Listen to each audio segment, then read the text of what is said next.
కాకినాడ జిల్లా ఎస్పీ బిందు Madhav comments. AE Nookaraju కుటుంబం ఆత్మహత్య ఆధారంగా విచారణ ప్రారంభించాం. నూకరాజు కూతురు సౌజన్య రాసిన సూసైడ్ లెటర్ కూడా దొరికింది. 2 సూసైడ్ నోట్ల ఆధారంగా కేసు నమోదు చేశాం. హత్య నేరం, బెదిరింపులు, మత మార్పిడి నేరాల కింద కేసు నమోదు చేశాం. రాజమండ్రి 2 టౌన్ పోలీస్ స్టేషన్లో ఒక కేసు, సర్పవరం పోలీస్ స్టేషన్లో ఒక కేసు నమోదు చేశాం.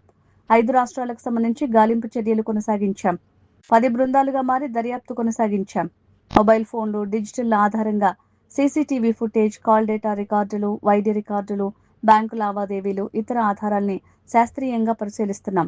నూకరాజు కుటుంబంతో సుమారు 3 సంవత్సరాల నుంచి పరిచయం ఉన్నట్టు గుర్తించాం. కాకినాడ సర్పవరం పోలీస్ స్టేషన్లో 260/25గా రిజిస్టర్ అయిన ఒక సెన్సేషనల్ మర్డర్ కేసు గురించి అరెస్ట్ నిమిత్తం ఈ ప్రెస్ మీట్ పెట్టడం జరిగింది. దీనిలో ప్రీకర్సర్ మీకు అందరికీ తెలుసు. 16వ తారీఖున ఆదివారం రోజు రాత్రి 10:30-11:30 మధ్యలో గోదావరి మీద బ్రిడ్జ్ నుంచి ఒక అసిస్టెంట్ ఇంజనీర్ నూకరాజు గారు along with his wife, daughter and grand son నలుగురు సూసైడ్ చేసుకోవడానికి గోదావరిలోకి దూకడం జరిగింది. ఆ తర్వాత రోజు పొద్దున్న రాజమండ్రిలో కేసు నమోదు చేసి దర్యాప్తు చేయడం మొదలుపెట్టిన తర్వాత నూకరాజు గారి సూసైడ్ నోట్ ఒకటి దొరకడం జరిగింది. దాని ఆధారంగా రాజమండ్రిలో అబేట్మెంట్ సూసైడ్ కేసు రిజిస్టర్ చేశారు.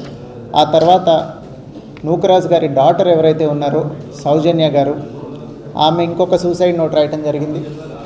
ఆ సూసైడ్ నోట్ ఒక స్కూటీలో దొరికితే దాని ఆధారంగా భాస్కర్ రెడ్డి గారి దగ్గర కంప్లైంట్ తీసుకొని, భాస్కర్ రెడ్డి గారు అంటే సౌజన్య గారి హస్బెండ్ జగదీష్ రెడ్డి గారు ఎవరైతే ఉన్నారో ఆయన తండ్రి గారు భాస్కర్ రెడ్డి గారి దగ్గర కంప్లైంట్ తీసుకొని సర్పవరం పోలీస్ స్టేషన్లో ఆ సూసైడ్ నోట్లో ఉన్న కంటెంట్స్ ఏమైతే ఉన్నాయో వాటిని బేస్ చేసుకొని ఒక మర్డర్, ఎక్స్టార్షన్, ఫోర్స్ఫుల్ కన్వర్షన్ ఇవన్నీ ఇంక్లూడ్ చేసి ఒక ఎఫ్ఐఆర్ రిజిస్టర్ చేయడం జరిగింది. ఈ ఎఫ్ఐఆర్ రిజిస్టర్ చేసిన తర్వాత ముందు సూసైడ్ నోట్లో ఎవరైతే సాదిక్ ఖాన్ రెస్పాన్సిబుల్ అని రాశారో ఈ సూసైడ్ నోట్లో కూడా సౌజన్య గారు రాసి సర్పవరంలో ఏ కేసు అయితే రిజిస్టర్ అయిందో దానికి లింక్డ్ సూసైడ్ నోట్లో కూడా ఈ సాదిక్ ఖాన్ అనే అతనే కారణమని రాసుండటంతో అతన్ని ముద్దాయిగా చేర్చి అతని కోసం వెతకటం మొదలుపెట్టిన తర్వాత it was a very gruelling chase across 5 states Sadiq ఖాన్ని వెంటపడి. It is an example of meticulous police work. చాలామంది రాజమండ్రి డిస్ట్రిక్ట్ పోలీస్, అట్లానే Kakinada district police, east Godavari district police, అట్లానే కాకినాడ డిస్ట్రిక్ట్ పోలీస్ కంటిన్యూస్గా ఎఫర్ట్స్ పెట్టి more than 10 teams have been deployed రకరకాల ప్లేసెస్లో. ఒక చోట నుంచి ఒక చోటకి ఇతని మూవ్మెంట్ ట్రాక్ చేసుకుంటూ ఈ ముద్దాయిది ఫైనల్లీ అతన్ని మీరట్లో అరెస్ట్ చేయడం జరిగింది. మొన్న అరెస్ట్ చేసిన తర్వాత అక్కడ కోర్టులో ప్రొడ్యూస్ చేసి మీరట్లో మ్యాజిస్ట్రేట్ ముందర ప్రొడ్యూస్ చేసి ట్రాన్సిట్ వారెంట్తో ఇక్కడికి తీసుకురావడం జరిగింది.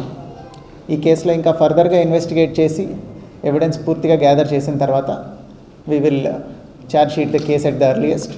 అట్లనే ఈ కేసులో ఎఫర్ట్ పెట్టిన చాలామంది ఇన్స్పెక్టర్స్ ఇప్పుడు మీకు ఇక్కడ కనిపిస్తూ ఉన్నారు. ఇక్కడ కనిపిస్తున్న వాళ్ళందరూ నార్మల్లీ ఒక కేసు అంటే ఒకళ్ళు ఇద్దరు ఎవరు ఐఓ ఉంటే వాళ్ళు కనిపిస్తారు. ఇక్కడ ఐఓ గారు ఇక్కడ లోకల్గా ఎంక్వైరీ చేస్తూ కోఆర్డినేట్ చేస్తూ ఉంటే మేమందరం ఇక్కడి నుంచి కోఆర్డినేట్ చేసి అడిషనల్ ఎస్పీ అడ్మిన్ గారు ఇక్కడి నుంచి రకరకాల టీమ్స్ ఎక్కడెక్కడికి వెళ్ళాలి అనేది కోఆర్డినేట్ చేసి so many inspectors have been cent out side. ఎక్కడ లీడ్ వస్తే ఆ స్టేట్ కల్లా పంపించి కొత్త భాష, కొత్త ప్లేస్, అలాంటి ఎన్విరాన్మెంట్లో కూడా అందరూ చాలా కష్టపడి పనిచేసి ఈ అరెస్ట్ ఎఫెక్ట్ చేయడం జరిగింది. So I congratulate the team who has worked very hard to ensure that justice is done. ఇప్పుడు ఇవాళ సాదిక్ని రిమాండ్కి పంపించడం జరుగుతుంది మ్యాజిస్ట్రేట్ ముందర ప్రొడ్యూస్ చేసి. ఫర్దర్ ఎవిడెన్స్ గ్యాదర్ చేసిన తర్వాత we will charge sheet the case at the earliest.